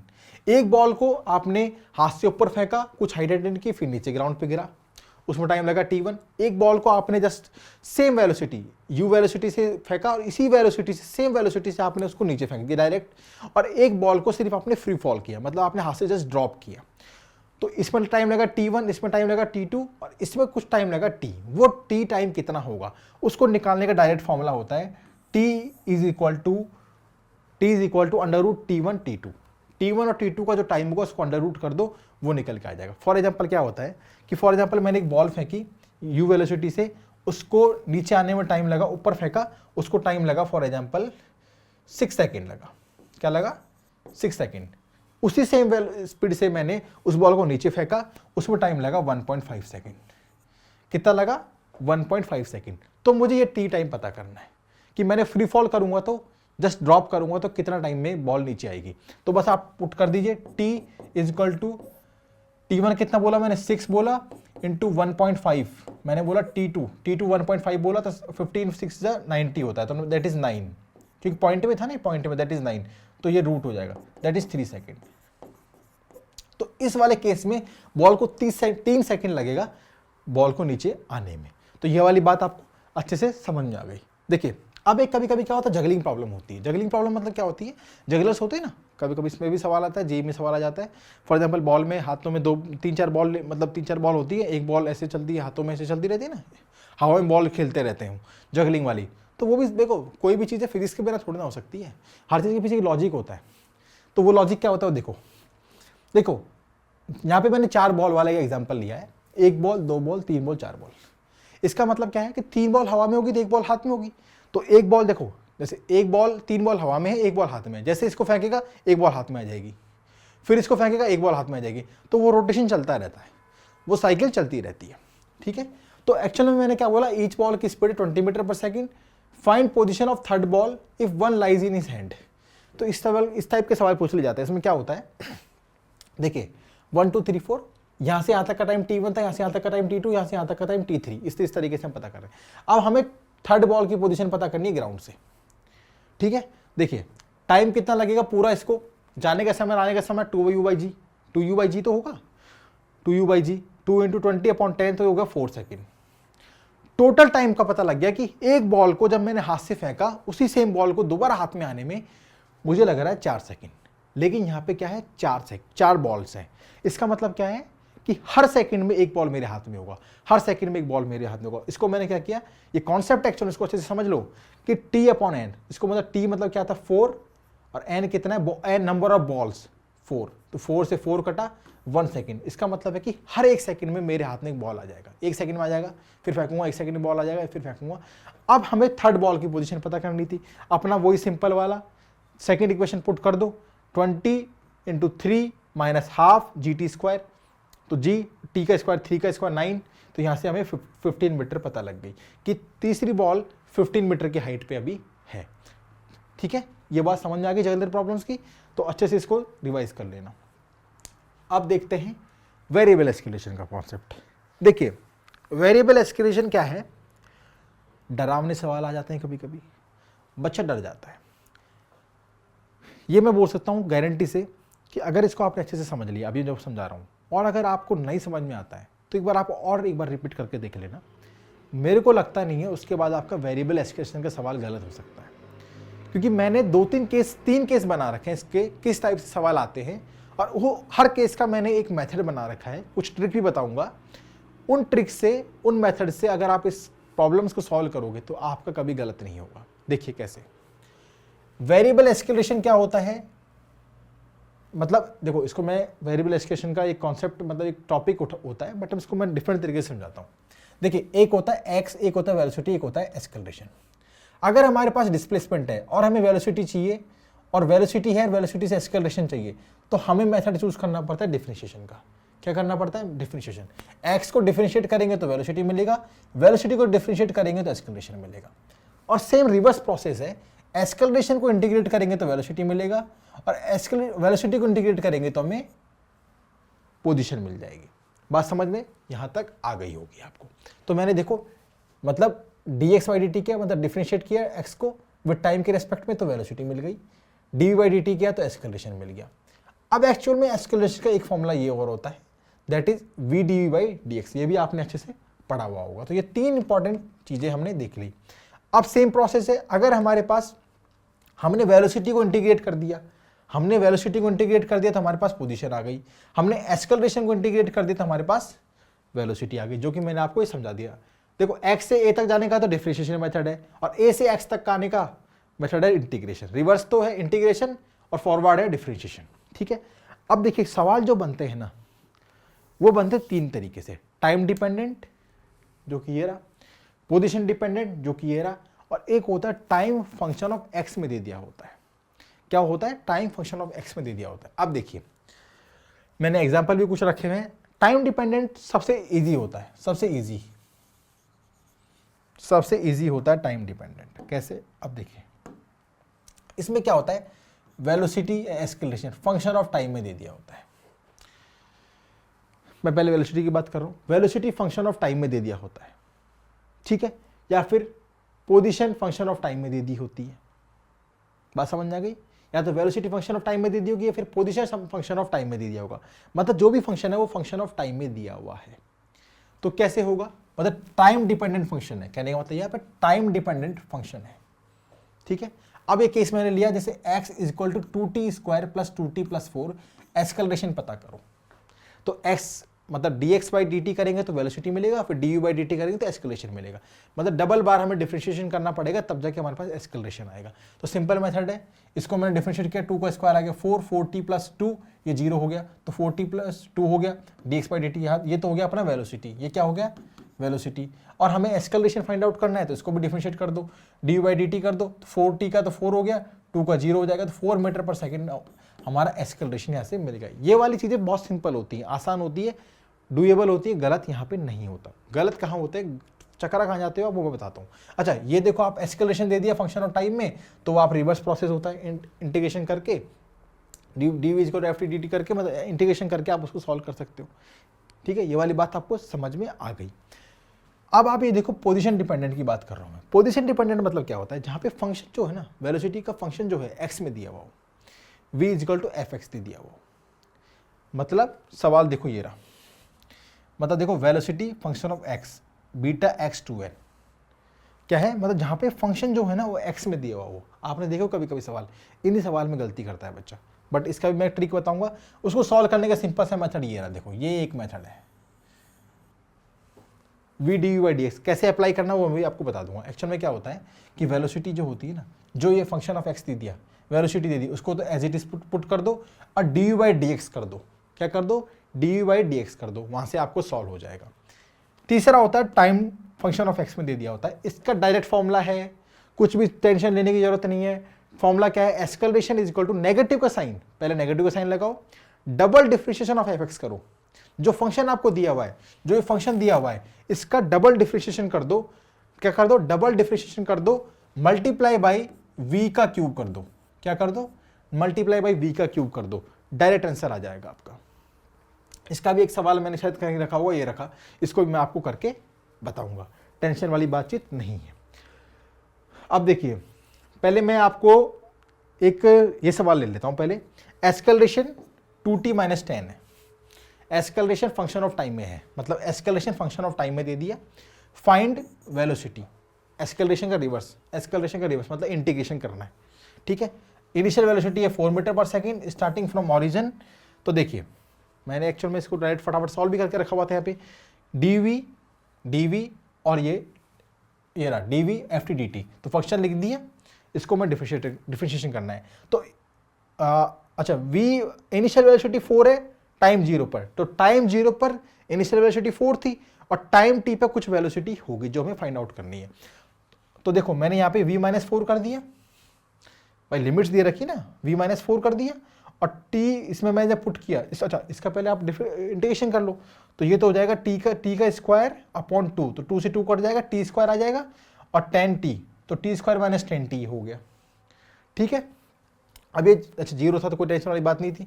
अब आपने इसको, ये माइनस का 4 था, आप इसको इस तरफ ले जाओ, तो यहाँ से आपको वेलोसिटी पता लग गई, वो हो गई v is equal to T square minus 10t + 4। Velocity आ गई आपके पास, कोई दिक्कत वाली बातचीत नहीं है। अब देखो ये तो इजी सवाल था, क्या था, इजी सवाल था। अच्छा, आपको एस्केलेशन फंक्शन ऑफ एक्स में दे दिया जाए तो क्या करोगे? एस्केलेशन फंक्शन ऑफ दे दिया जाए तो एस्केलेशन क्या होता है? V d v by d x होता है। फंक्शन ऑफ एक्स को ऐसे कैसे लिख दीजिए, यहाँ से आप वी डी वी रख लीजिए, डी एक्स को आप इधर ले जाइए, तो वी डी वी को इंटीग्रेट कर दीजिए और फंक्शन ऑफ एक्स को इसको एक्स के रेस्पेक्ट में इंटीग्रेशन कर दीजिए, तो यहाँ से आपको वेलोसिटी फंक्शन ऑफ एक्स मिल जाएगा। ठीक है, जो ये वाला मेथड सेम हो जाएगा। देखो ये हो जाएगा वेलोसिटी फंक्शन ऑफ एक्स के सेम एज इट इज़, यहाँ पे हमें वैल्यू मिल जाएगी। देखो अब एक्चुअल में थोड़ा आपको क्रिटिकल लग रहा होगा, मैं एक एग्जांपल से समझाता हूँ। आप इसको रिपीट में दोबारा देख लेना, गलत आप नहीं करोगे, मैं बोल रहा हूँ 2 बार देख लेना इसको। इसके लिए मेरी रिक्वेस्ट है आपसे 2 बार देखना। देखो एक एग्जाम्पल दे दिया मैंने आपको, जहाँ पे मैंने वेलोसिटी फंक्शन ऑफ एक्स में दे दिया, मतलब ये नीट का PYQ है, velocity is equal to beta x to n. ये वाला क्वेश्चन देखो, पोजीशन डिपेंडेंट का फॉर्मूला है, मतलब क्या है कि वेलोसिटी जो है एक्स के डिपेंडेंट है, टाइम डिपेंडेंट नहीं, एक्स के डिपेंडेंट है। और इसमें हमें एस्केलेशन फाइंड आउट करना है, बीटा और 2n, बीटा और 2n जो है कांस्टेंट वैल्यू है, इसने बोल दिया हमसे। ठीक है, कांस्टेंट मतलब चेंज नहीं हो रहा। अब देखो अब मैंने क्या बोला था, कुछ नहीं करना, आप बस इस फॉर्मूले को ध्यान रखो, बहुत पावरफुल फॉर्मूला है। Acceleration is equal to v d v by d x. V as it is रख दीजिए, पहले मैंने आपसे बोला वी एज इट इज रख दो, beta x to n as it is रख दिया आपने, रख दिया यहाँ पे, मल्टीप्लाई का साइन रख दो और डी बाई डी एक्स कर दो। इसको आप डिफरेंशिएट कर दो, क्या कर दो, डिफरेंशिएट कर दो। बीटा को तो कांस्टेंट है, ऐसे कैसे आ जाएगा? अब डिफरेंशिएट करते हैं तो क्या होता है, पावर को आगे ले लेते हैं, तो ये पावर हो जाएगी आगे, तो 2nx, और इसमें से एक को माइनस कर देते हैं। ये तो आपको पता ही है डिफरेंशिएशन में क्या करते हैं, तो 2n तो आगे आ गई, पावर एज इट इज आगे आ गई, x 2n माइनस 1। तो जब मैंने इसको प्रॉपर सॉल्व किया तो एस्केलेशन हो गया 2 टाइम्स n, देखो यहाँ पे भी n था और 2 टाइम्स n है, देखो 2 टाइम्स n है, और बीटा भी एक टाइम ये हो गया, 2 टाइम ये हो गया, तो 2 times n beta 4n minus 1, तो 2n और 2n minus 1 that is 4n minus 1। तो एस्केलेशन यहाँ से हमें मिल गया कि 2n बीटा 4n माइनस 1। यहाँ से समझ में आ गया आपको? इस टाइप का कोई सवाल आप एग्जाम्पल्स में और देख लेना, आपसे गलत नहीं होगा।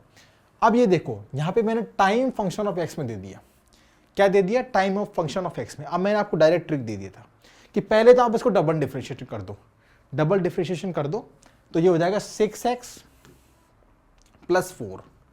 मैंने एक बार डिफरेंशिएशन किया, दूसरी बार करूंगा तो ओनली 6 बचेगा, क्योंकि ये 0 हो जाएगा। बात समझ में आ गई? अब मैंने बोला था कि नेगेटिव का साइन पुट कर दो, क्या पुट कर दो, नेगेटिव का साइन पुट कर दो और v का क्यूब कर दो। यहां से आपको क्या मिल जाएगा, एस्केलेशन मिल जाएगा।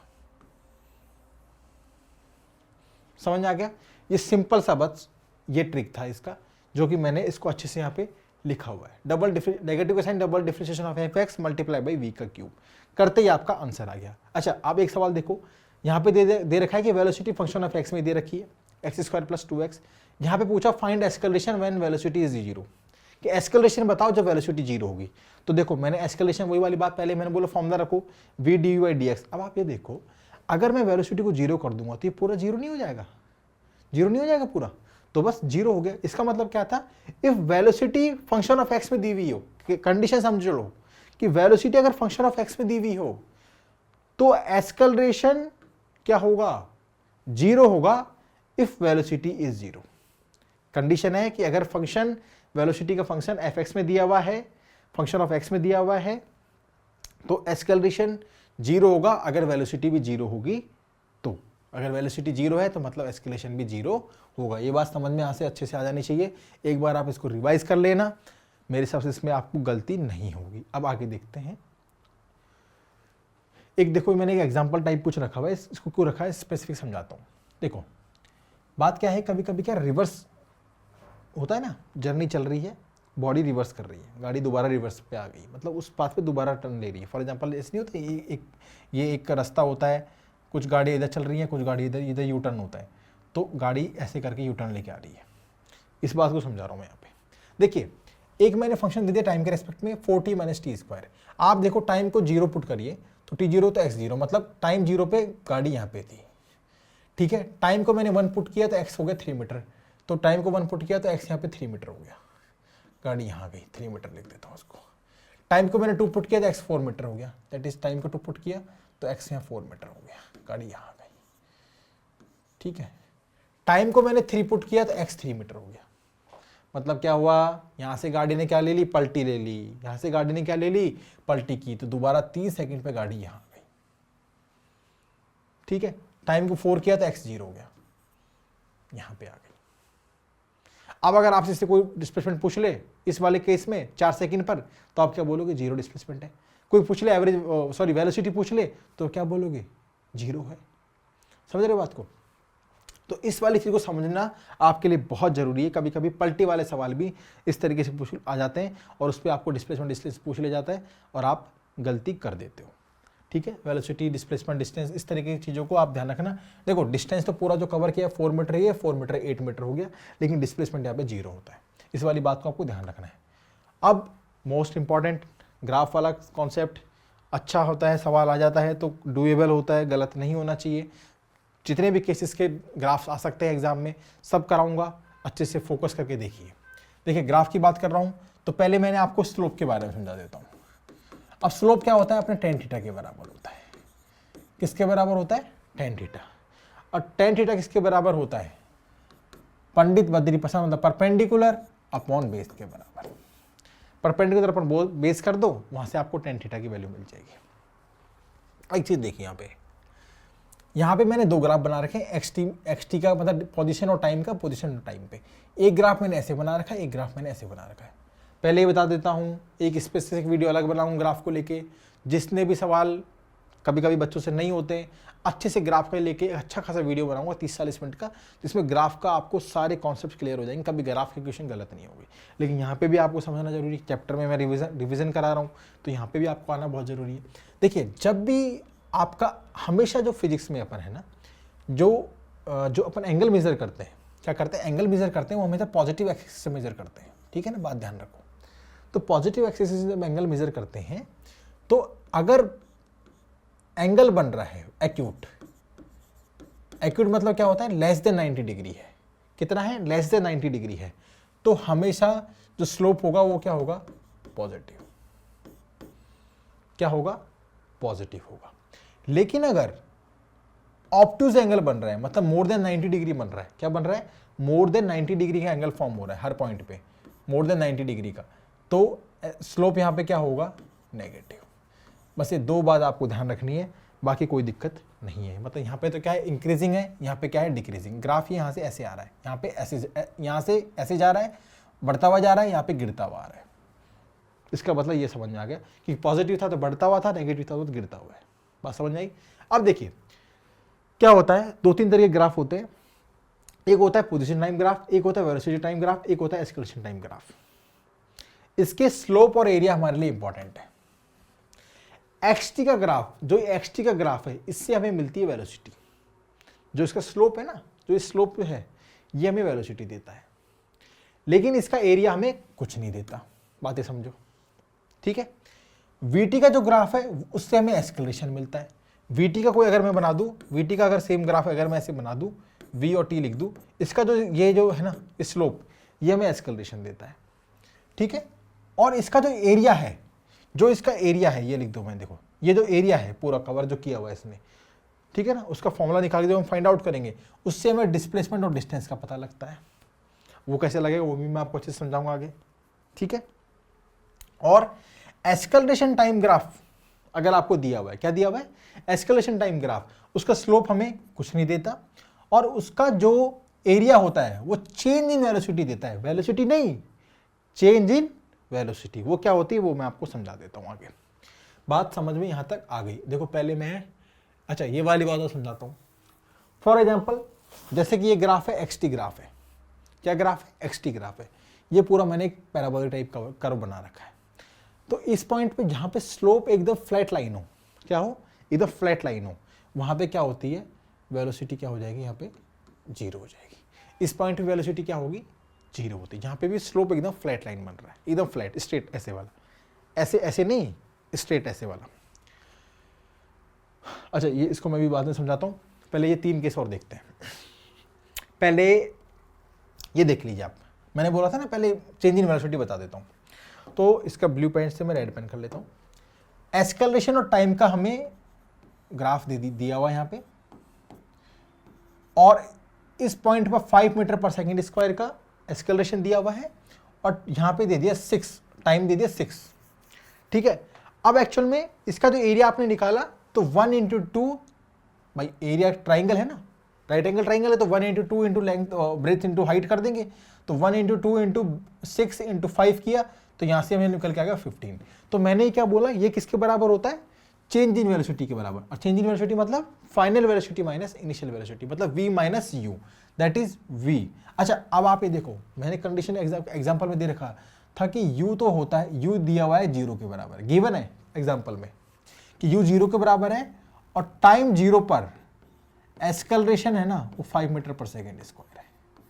कितना है कि टाइम 0 पर एस्केलेरेशन 5 मीटर पर सेकेंड स्क्वायर के बराबर है। तो आप v फाइनल बता दीजिए, या फिर चेंज इन वेलोसिटी बता दीजिए। क्वेश्चन पूछ सकता है कि फाइनल वेलोसिटी बताओ या फिर चेंज इन वेलोसिटी बता दो, वो सेम बात होती है। तो v माइनस व्यू किया तो वो अपना 15 मीटर पर सेकेंड, भाई u तो 0 हो गया, तो v कितना निकल, फाइनल वेलोसिटी कितना निकल के आया, 15 मीटर पर सेकेंड। यहाँ से बात समझ में आ गई। अब देखो, मैंने 3 तरीके के केस बना रखे हैं। पहला केस क्या है, अगर बॉडी रेस्ट पे है, क्या है, बॉडी किस पे, रेस्ट पे है, तो xt का ग्राफ कैसे बनेगा। बॉडी रेस्ट पे है तो एकदम स्ट्रेट लाइन बनेगा ना, एकदम टस से मस नहीं होगा, वहीं का वहीं खड़ा है, हिल ही नहीं रहा, टाइम बढ़ता जा रहा है लेकिन पोजीशन तो वही है, पोजीशन में हिल ही नहीं रहा। फॉर एग्जांपल 2 मीटर है तो 2 मीटर के 2 मीटर पे खड़ा हूँ चुपचाप, हिल ही नहीं रहा। तो अगर हिल ही नहीं रहा तो ना तो वेलोसिटी का टाइम का ग्राफ बन सकता है, ना एस्केलेरेशन टाइम का ग्राफ बन सकता है। अब अगर आपसे पूछ ले जाए कांस्टेंट वेलोसिटी, कांस्टेंट वेलोसिटी का मतलब क्या है कि एक ही वेलोसिटी से गाड़ी चल रही है। फॉर एग्जांपल 2 मीटर पर सेकंड से चल रही है तो 2 मीटर पर सेकंड से चल रही है, थ्रू आउट 2 मीटर पर सेकंड से चल रही है, नो चेंज। तो इसका मतलब क्या होगा कि xt का जो ग्राफ बनेगा ना वो ऐसे इंक्रीजिंग स्ट्रेट लाइन बनेगा। कैसे बनेगा, क्यों बनेगा, यूनिफॉर्म मोशन हो गया इसको बोलेंगे यूनिफॉर्म मोशन। अच्छा, ये जो ग्राफ होता है ना ऐसे करके, ये यूनिफॉर्म मोशन का ग्राफ होता है। बात समझ में आ गई। अगर ये यहाँ पे अगर मैं ऐसे बना दूंगा ऐसे करके, तो ये यूनिफॉर्म वेलोसिटी का ग्राफ बन गया। ठीक है ना, तो ये कैसे बन रहा है, अब बात समझ रहे क्या है कि अगर 2 मीटर पर सेकंड से चल रही है बॉडी एक सेम स्पीड से, तो फॉर एग्जांपल 1 सेकंड में 2 मीटर चल रही है, फिर नेक्स्ट 1 सेकंड में फिर 2 मीटर चल रही है, मतलब 4 मीटर पे आ गई, फिर नेक्स्ट 1 सेकंड में फिर 2 मीटर मतलब 6 मीटर पे आ गई।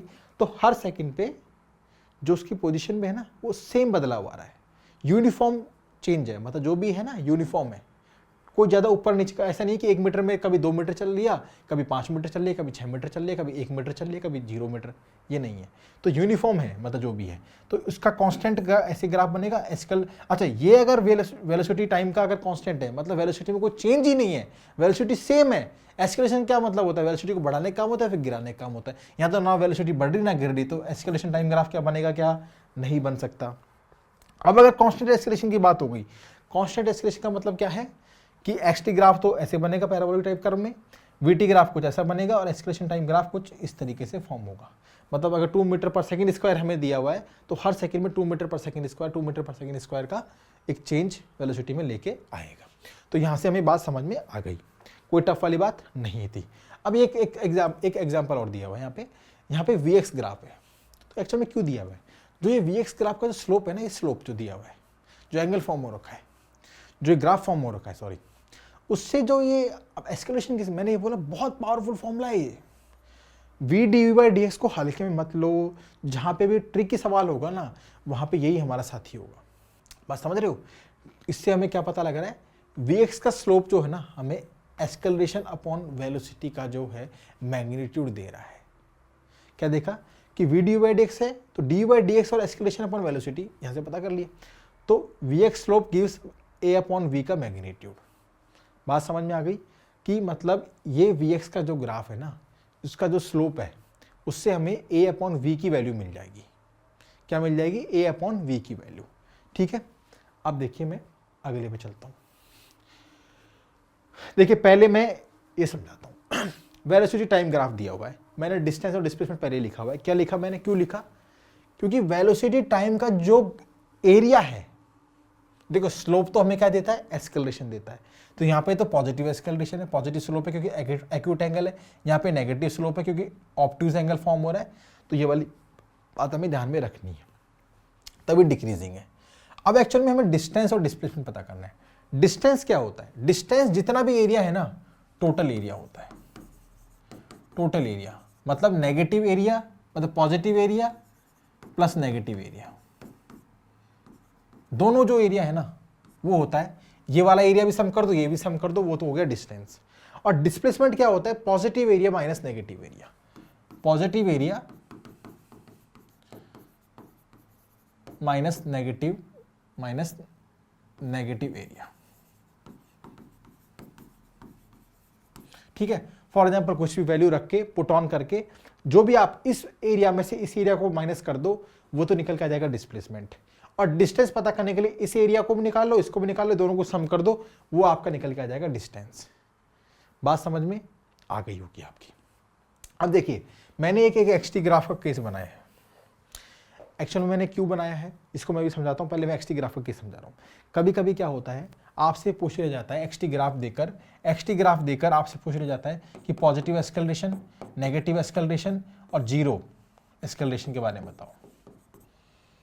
देखिए सिंपल ट्रिक है, जहां पर अब यहां पे आपका जो फेस है ना वो हेल्प करेगा आपकी। जहां पर स्माइली फेस बन रहा है, जहां पर खुशी का फेस है, जहां पे खुशी का माहौल है, देखो ये पे हैप्पी फेस है भाई, हैप्पी फेस आप जानते हो ना कैसे होता है, ऐसे होता है। और सैड फेस कैसा होता है, और नो एक्सप्रेशन कैसा होता है, नो एक्सप्रेशन ये होता है। ये तीनों फेस को ध्यान रख लो, तीनों फेस याद रखो। तो यहाँ पे जहाँ पे स्माइली फेस है वो तो है पॉजिटिव एस्केलेशन, जहाँ पे स्माइली फेस है वहाँ क्या है, पॉजिटिव एस्केलेशन। जहाँ पे फेस में कोई रिएक्शन नहीं है वो है जीरो एस्केलेशन। और जहाँ पे सैड फेस है, जहाँ पे सैड स्माइली बन रही है, जहाँ सैड फेस बन रहा है वो है नेगेटिव एस्केलेशन। क्या है, नेगेटिव, और यहाँ पे जीरो। बात समझ में आ गई। इस पे भी सवाल आ गया था नीट में, गलत नहीं होना चाहिए दोबारा आ जाए तो। अब देखिए object can not be at same place twice at same time. एक जगह पर, क्या एक समय पर आप दो जगह हो सकते हो क्या यार, हो सकते हो, पॉसिबल है क्या कि आप एक टाइम पर ही आप फॉर एग्जांपल आप एक टाइम पर भी स्कूल में भी हो और उसी टाइम पर आप घर पे भी हो। ये तो बहुत ही हो सकता है आई थिंक मेरे हिसाब से, या कोई और ही चीज़ हो सकती है, इंसान तो नहीं हो सकता। तो बस वही बात है कि एक टाइम पर दो जगह बॉडी नहीं हो सकती, दो जगह बॉडी नहीं हो सकती, इसलिए ग्राफ गलत ग्राफ है। क्या बात है, गलत ग्राफ है। सेम टाइम यहाँ देखो, एक टाइम पर दो जगह बॉडी, सेम गलत बात है, मतलब पॉसिबल ही नहीं है, क्योंकि टाइम तो हमेशा बढ़ता है, टाइम तो ऑलवेज इंक्रीजिंग ऑर्डर में रहता है, कभी गिरता थोड़ा है, नेगेटिव थोड़ा ना टाइम, टाइम तो हमेशा बढ़ता ही है। तो distance and speed can not B negative, एक बात ये भी ध्यान रखनी है। इसका मतलब क्या है कि फॉर एग्जाम्पल अगर आपको एक ग्राफ दे दिया जाए, ये आपका ग्राफ है वेलोसिटी और टाइम का ग्राफ, अगर आपसे स्पीड और टाइम का ग्राफ पूछ ले जाए, स्पीड और टाइम का ग्राफ जो होगा ना वो हमेशा ऐसे बनेगा, स्पीड और टाइम का। क्योंकि डिस्टेंस और स्पीड नेगेटिव क्यों नहीं होते, क्योंकि वो एक वेक्टर क्वांटिटी नहीं है, वो स्केलर क्वांटिटी में से पॉजिटिव नंबर होगा। मैंने बोला था ग्रेटर देन जीरो होगा, तो जीरो से ग्रेटर देन मतलब पॉजिटिव होगा, नेगेटिव कैसे चले जाएगा, इसलिए ये हमेशा एक पॉजिटिव नंबर ही होता है। इसलिए डिस्टेंस और displacement can not B negative. कभी भी ग्राफ ऐसा बना दिया जाए तो अगर दो ग्राफ, अगर एसटी ग्राफ अगर पूछ ले जाए ये होगा तो आप इसको टिक करके आना एग्जाम में। अब ये दो चीज़ बता दी। अच्छा ये वाला देखिए, अब एक और चीज़ देखो, अगर कभी कभी आपको एक्स ग्राफ दे दिया जाए, क्या दे दिया जाए, देखो यहाँ तो आपको क्या दिया था मैंने, वी एक्स का ग्राफ दिया था, उससे हमें ए अपॉन वी मिला था। अब कभी कभी क्या दे दिया जाता है आपको, ए एक्स ग्राफ दे दिया जाता है। ए एक्स का जो एरिया होता है ना वो हमें देता है, area of a x graph हमें देता है v square minus u square upon two. क्या देता है, v square minus u square upon two. ये बात आप दिमाग में रखना। इसका जो एरिया होगा उसको आप सॉल्व करके ये आपको वैल्यू मिल जाएगी, ठीक है ना, कोई दिक्कत वाली बातचीत नहीं है। अभी इस पर एक सवाल, एक फॉर्मूला और है, एक ग्राफ और बन रहा है, वो हो रहा है वी स्क्वायर माइनस एक्स का ग्राफ। क्या हो रहा है, वी स्क्वायर माइनस एक्स का ग्राफ। अब एक्चुअल में ये क्या है, ये है ना 16 मीटर का स्क्वायर अपॉन सेकंड का स्क्वायर है। ये मीटर अपॉन सेकंड मतलब एक्सेलरेशन नहीं है, ये वेलोसिटी का स्क्वायर है। तो वेलोसिटी का स्क्वायर और एक्स का ग्राफ अगर हमें दे दिया जाए, इससे हमें क्या पता करते हैं, इसका जो स्लोप है ना, इसका जो स्लोप है वो हमें, देखो ये होता है d v by d x, लेकिन यहाँ पे वेलोसिटी का स्क्वायर है तो इसलिए मैंने डी वी का स्क्वायर अपॉन डी एक्स कर दिया, ठीक है। वेलोसिटी का स्क्वायर, इसको डिफरेंशिएट करूंगा तो 2 आगे आ जाएगा, 2v dv हो जाएगा, क्या हो जाएगा 2v dv अपॉन dx।